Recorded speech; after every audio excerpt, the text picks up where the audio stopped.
All right, everybody, welcome back to the Deep Dive. Today, we're going to be taking a look at something that I think is pretty relatable for a lot of you guys out there, and that is the fear of making mistakes.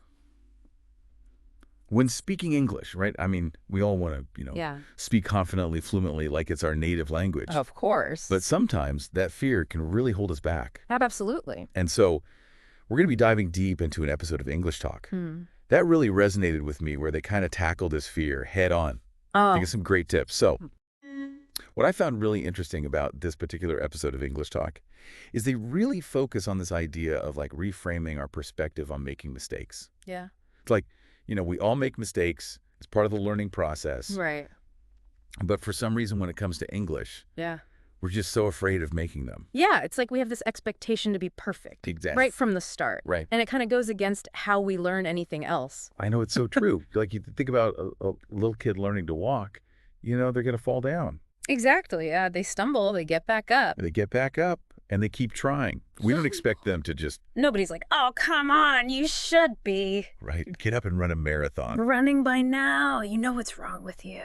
Exactly. Yeah. So why are we so hard on ourselves when it comes to English? Right. Well, I think part of it is, there are some psychological factors at play. Yeah. You have perfectionism, you have the fear of judgment. Yeah. Maybe you've had some negative experiences in the past. Right. Where you've been laughed at or corrected in a way that felt embarrassing. Hold on. And those things can really stick with you. Absolutely. But the key takeaway from the episode, I think, is that communication is really about connecting with others. Yeah. It's not about being grammatically flawless. It's about getting your message across.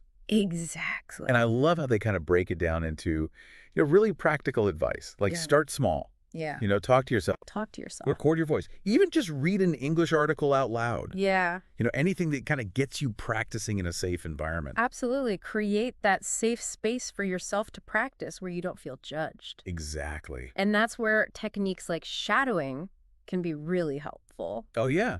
Tell me about shadowing. Yeah. So shadowing is basically where you listen to a native speaker. Okay. And you try to mimic their pronunciation and intonation. Ooh, that's interesting. Even if you don't understand every single word. Okay. The idea is to really get comfortable with the rhythm of the language. I like that. The flow, and it can be a really great way to improve your fluency. So it's more about just like getting the sounds out. Yeah, getting the sounds out. Feeling comfortable. Feeling comfortable with the sound. Rather than worrying about whether you're using the present perfect correctly. Exactly, exactly. And, there's this ongoing debate about fluency versus accuracy. Right. And the podcast hosts really advocate for prioritizing fluency, especially in the early stages. Okay, so what are your thoughts on that? Well, it's a little bit controversial, but I think there's definitely value in focusing on fluency first. Okay. Think about it, like when a child is learning to speak, right. We don't stop them every time they mispronounce a word. Right. We encourage them to keep talking, keep expressing themselves. Keep going, keep going. And in doing so, they gradually refine their pronunciation and grammar over time. Makes sense. So, of course, accuracy is important. Yeah. But obsessing over it too early can actually hinder your fluency. Right. And make the learning process feel more daunting and discouraging. Absolutely. So don't be afraid to make those mistakes. And I think something they emphasize that I think is really important is celebrating those small wins. Absolutely. Yeah. We tend to focus on what we're doing wrong. Right.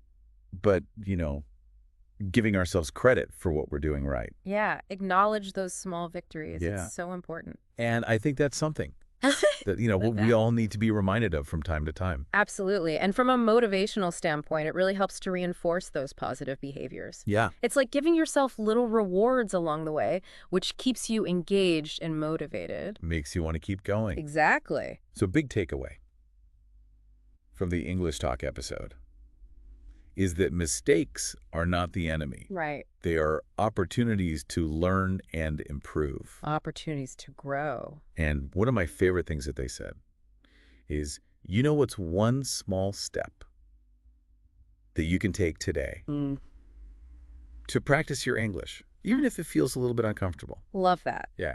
So what's one small step that our listeners can take today? Yeah, it could be anything from striking up a conversation with a stranger, to watching an English movie without subtitles. Yeah. Just something to kind of push yourself a little bit out of your comfort zone. Yeah, push yourself beyond that comfort zone and celebrate every step forward. I love that. On your English language journey. It's a journey, not a destination. It's a marathon, not a sprint. All right. Thanks so much for joining us on the deep dive, everybody. Yeah. And we'll see you next time. Bye.